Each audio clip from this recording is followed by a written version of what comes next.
شهر استراوشان را بیشتر با همان موضع‌های تاریخیش میشناسند. چگونه که شما می‌بینید ما در نزد قلعه موخ قرار داریم، یکی از موضع‌های مشهور شهر استراوشان. همچنین در برابر این مردم استراوشان با ورزش خیلی میل و رغبت خاصه دارند، از جمله با فوتبال که در هر بازی‌های این دسته میدان منبر میدان پر از مالامال مخلصان می‌شود. از این خاطر ما تصمیم گرفتیم که از حال و احوال وضع دسته و مخلصان، هیئت داوران، هیئت فوتبال بازان این دسته از نزدیک دیدن نماییم. چگونه که شما می‌دانید دسته استراوشان علاقه راحت لیگ عالی را با رقابت‌های جاذبش در موسم امساله لیگ یکم به دست آورد و آیا این دسته واقعاً آماده است که در لیگ عالی بازی‌های خود را ادامه دهد؟ از نزدیک شناس می‌شویم. رفتیم.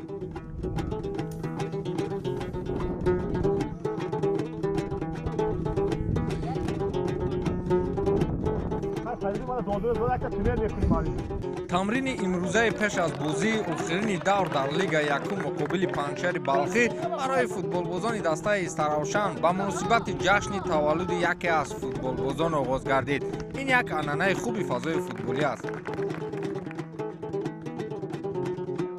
همتون تبریک. لیکن بازی پنجشیر پرینسیپیالی بازی میشه. رفته همین پول پنجشیر با سربلند برامون در کار.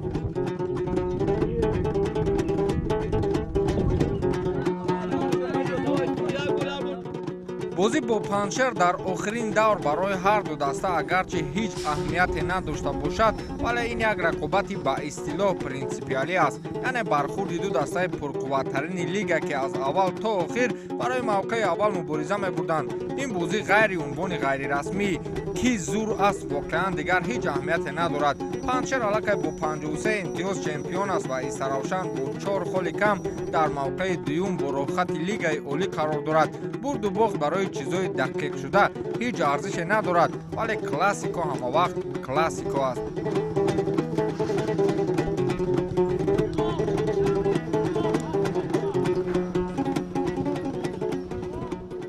در حالتی که برد و باخت و این چیزا لازم نداشته باشند که هم برای پنجشیر لازم نیست هم برای ما نیست لازم نیست. ما دو دسته علاقه آخر رشتگی ما میبریم آزاد بازی میکنیم، قوه خود را میسنجیم.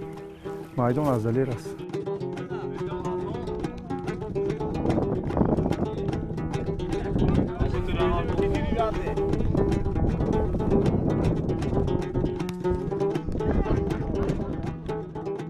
Всегда у меня в стратегии футбола с 2002 года, как я начинаю уже тренировать, всегда я воспитывал в ребятах в любом матче, где бы они ни играли, то ли они играли в дворовых футболах, где бы они ни играли, всегда, чтобы они играли на выигрыш.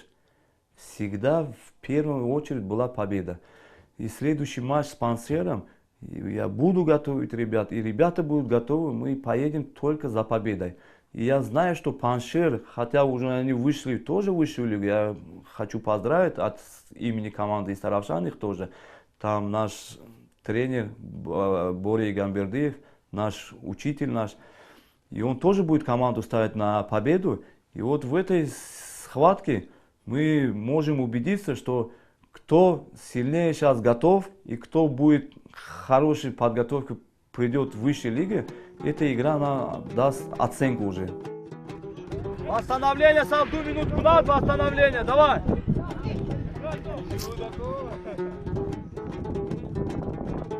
هر دو کمانده هم میدونید روژه اولی لیگ باید چی گرفتن، راحت گرفتن، باید بازی خوب نشون دهن. چون که وظیفه که داشتن پیش و اجرا کردن. برای همون برآمده به مالک برآمده بازی نصف نشون در کردن.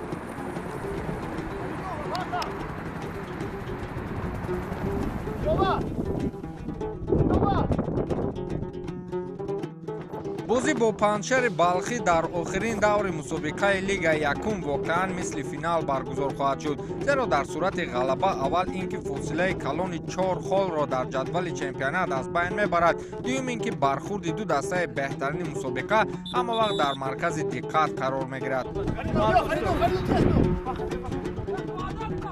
давай секунд ба якта ту бардор то нақшаҳое ки мақомоти иҷрои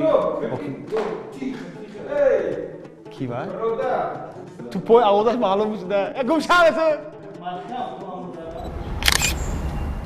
ما حرکت میکنیم و کوشش میکنیم که تکیه بسیارتر بچه‌های محلی به کردگیم باید با بازی رفته بریم برای مخلصان استراوشن ما رفته بازی را بریم. اگر بچه‌های محلی استراوشن که در لیگ اولی باز کردگی مثل دلوارجان بایقزی، بختیار عبدالرحمانوف، عتبه کریموف، من اسدبек زیادزاده اگر اینا بازی کنن ما باید پنجشیر هم نیم در لیگ اولی بایم جوابگو هستن بچه‌ها.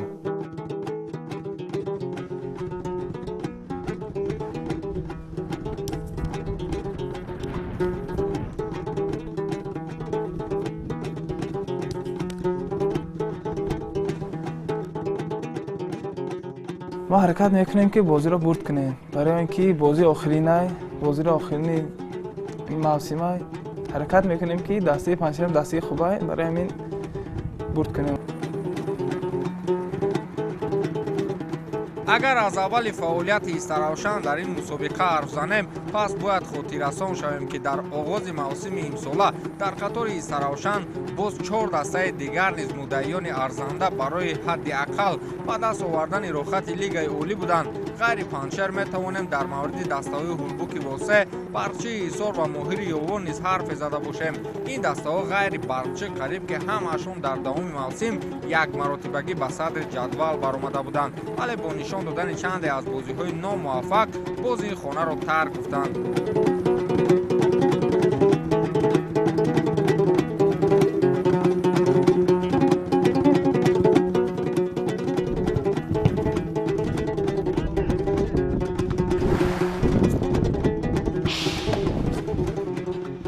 бозиҳое ки имсол чӣ хеле ки ба ҳамагон маълум аст лигаи якум бисёрам то охири мавсим бисёр савқовар гузашт.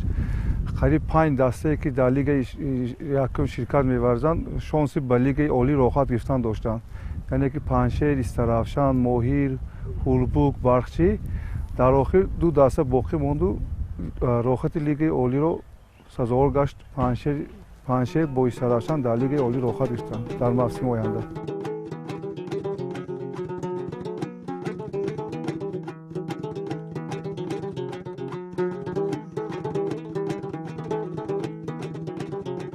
Шодмон Гисар очень слаженные ребята.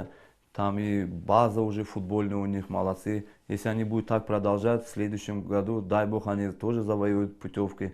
Команда Холбук, те ребята, местные ребята, ребята с очень хорошей кровью, хотят всегда в любой момент выиграть игру. И те юношеская команда, которая есть Бархчи, тоже очень достойные ребята, чтобы выступать в высшей лиге. Я им очень желаю на будущем году, чтобы они все-таки взяли путевки и играли в высшей лиге. با اکثریت اندیشه‌ها محض بعضی از ناموفقیت‌های دسته‌های مذکور کمک نمود تا استراوشن به موقع دوم برآید. امیر را در استراوشن یک روش فوتبالی می‌دانند که معمولاً باخت و برد دسته‌های دیگر موقع یک دسته دیگر را معین می‌سازد.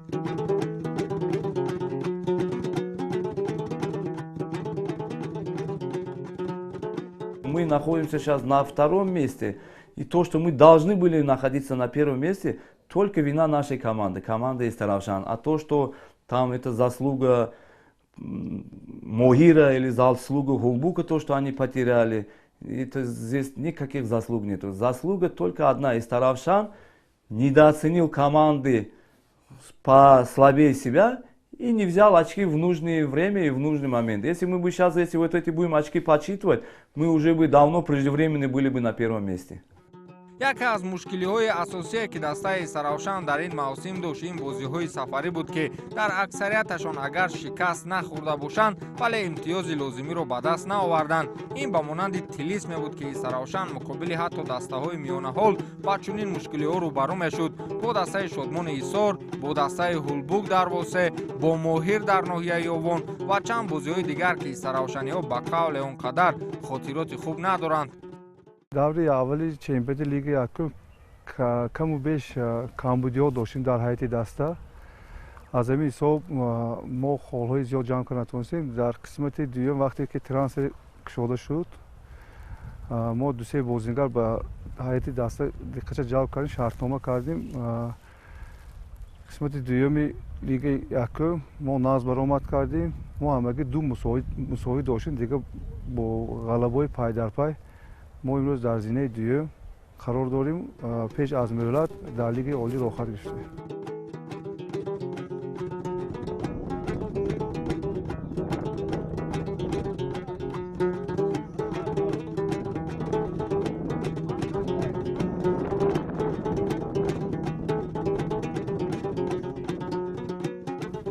дар бозиҳои хонагӣ бо дастгирии мухлисон барои мо осон мешавад бозиҳои хонагӣ. Дар бозии сафарӣ бошад, аз сабабе ки мухлисон нестанд, аз ҳамин сабаб мешавад камтар. Вот у нас сейчас это старая болезнь, она до сих пор сейчас присутствует в нашей команде из Таравшан. Мы когда выезжаем на выезды, еще выезжаем с такими, можно сказать, слабыми соперниками выезжаем, и мы всегда их недооцениваем. Вот это самая грубейшая ошибка частных футболистов. Сарахчи я вам имею в виду, например. Я вам могу сказать сейчас тоже команда Барчи. Очень молодые ребята. Мы должны кровь из носа было эти забирать. Вот эти у нас недооценка идет. У нас и сейчас в большом футболе сейчас недооценивают соперника. Все домашние игры выигрывают, а на выездах как получится играют. И это самая огромная ошибка частных футболистов, вот это недооценка игрока, недооценка команды, недооценка вообще полностью соперника.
имсолат бозии мо бозиҳои хеле душвор буд.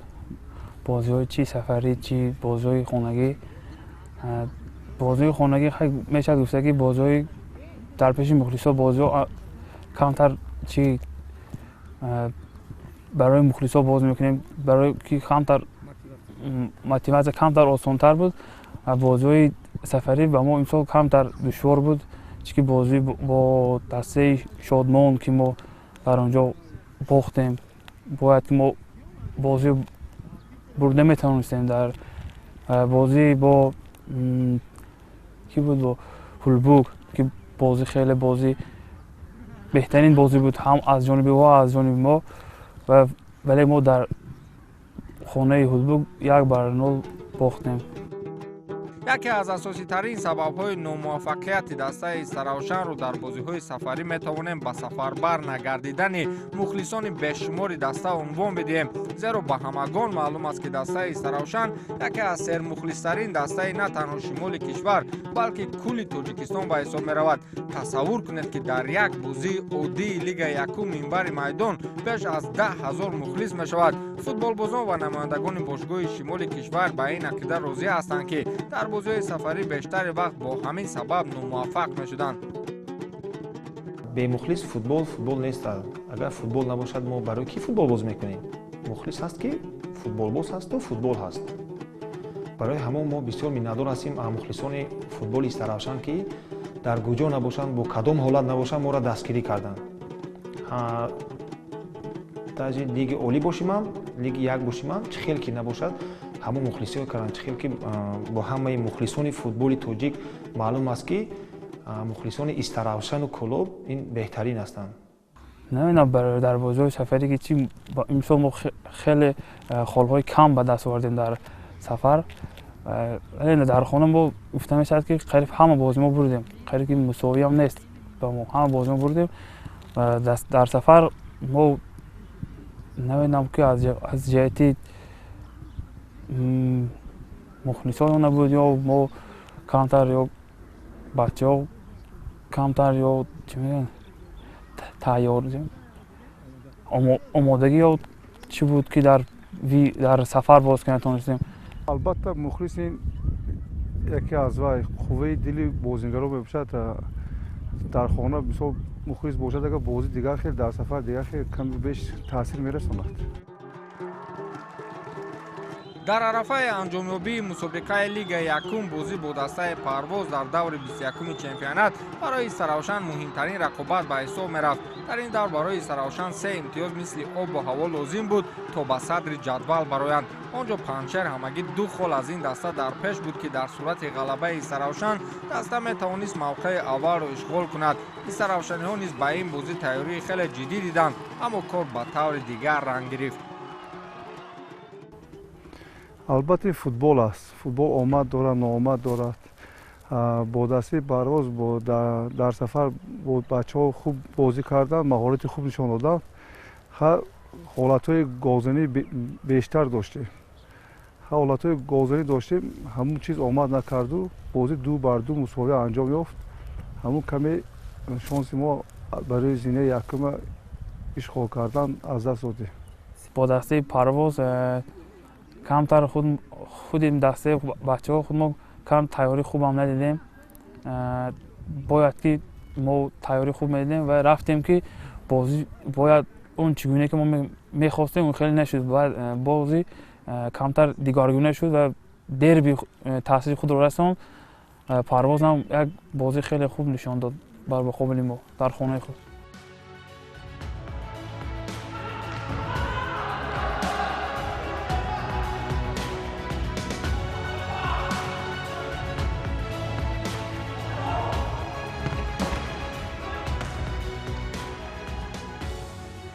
инҷо толори варзишии далеро ном дорад. медонед дар инҷо ки бозӣ мекунад?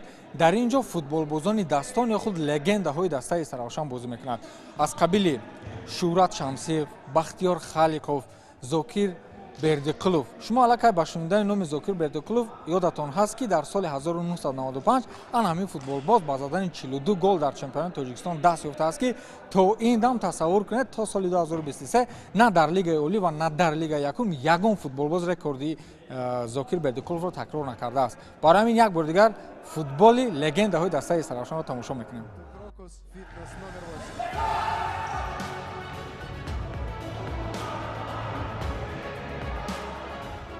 зинни суҳбат муайян гардид ки ҳафтаи 3 маротиба инҷо футболбозони дастон аз қабили Зокир Бердиқулов, Бахтиёр Холиқов, Шӯҳрат Шамсиев ва дигару дигарон омада ба футболбозони феълии бошгоҳи Саравшан бозӣ мекунанд.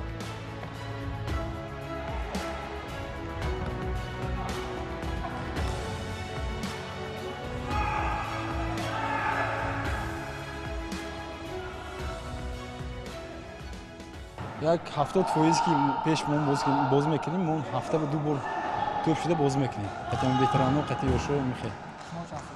ман 51 будам омадам.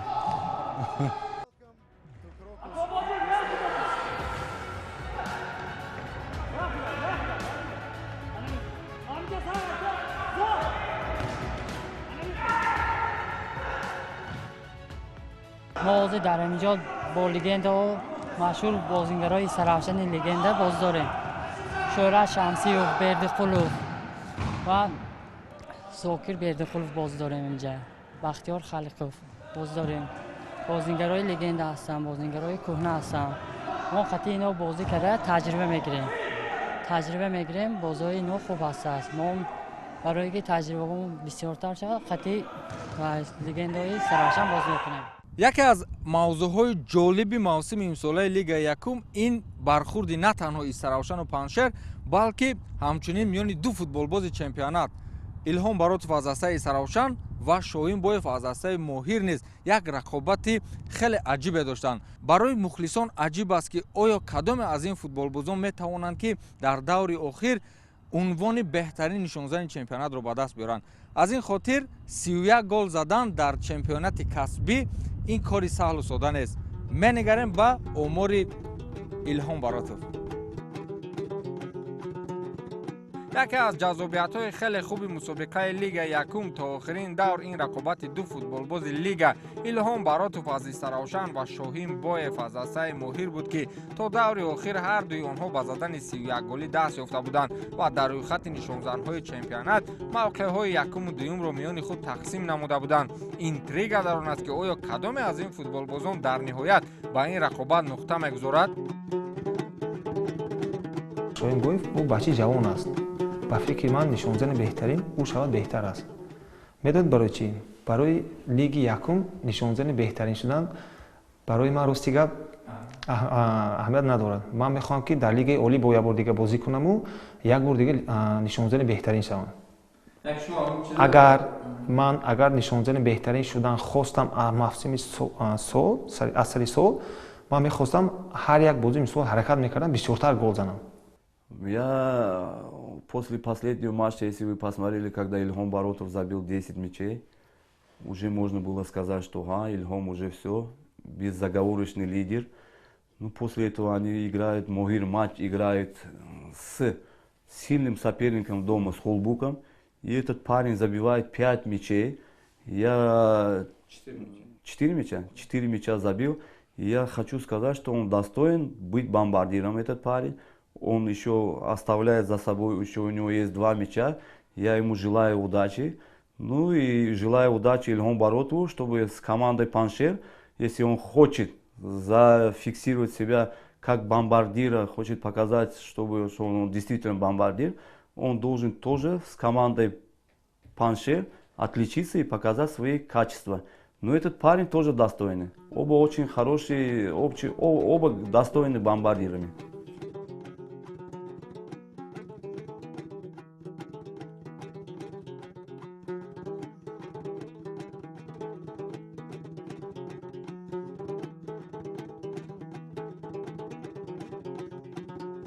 همکنون دسته سراوشن دیگر در لیگ اولی بازی میکند، اما اینجا سوالهای زیاد به میان میآید که آیا شرایط دسته برای در لیگ اولی بازی کردن جوابگو هست؟ راجع به این سوال ما خواستیم از اتاق لباسی بازیکنی و شرط و شرایط باشگاه سراوشن دیدن نماییم. واقعا اتاق لباسی بازیکنی برای فوتبالبازان دسته و تیم مهمانان به طور زمانوی تعمیر گردیده است، از جوان تا تخت تاکتیک آموزی به قول همه چی در جایش است.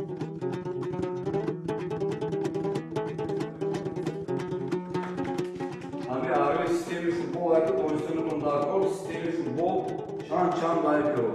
Ve optimalny sistema чор-ду, 4-4-2. И барой уже in sistemi больше нули var, атакующий var. Барой ki agar mo bozi pansiye nahi agar mo khoyim agar atabalode boz karan var. तो वो optimally Y कराने उदाको चोर या कराने उदाको شرایط ما اذیت لباسی بازیکنی بندگار خب در سطح عالی می باشد، اما طرف جوابگو در استاندارد امروزه فوتبال تاجیکستان جوابگو است. اذیت میدان گوییم اگر ما کمبودی داریم، ما سال آینده کوشش میکنیم که میدان رو پورا آماده کنیم و طلبات امروزه جوابگو کنیم. خلاصی سراوشن یک دسته از یک شهر خیلی زیبای کشور با مخلصانش به رقابت‌های جالب لیگ اولی برگشت. امیدوارم که این دسته همچون یک دسته دردسرساز برای پرقوت‌ترین دسته‌های لیگ اولی می‌شود و برایشان برار می‌خواهیم.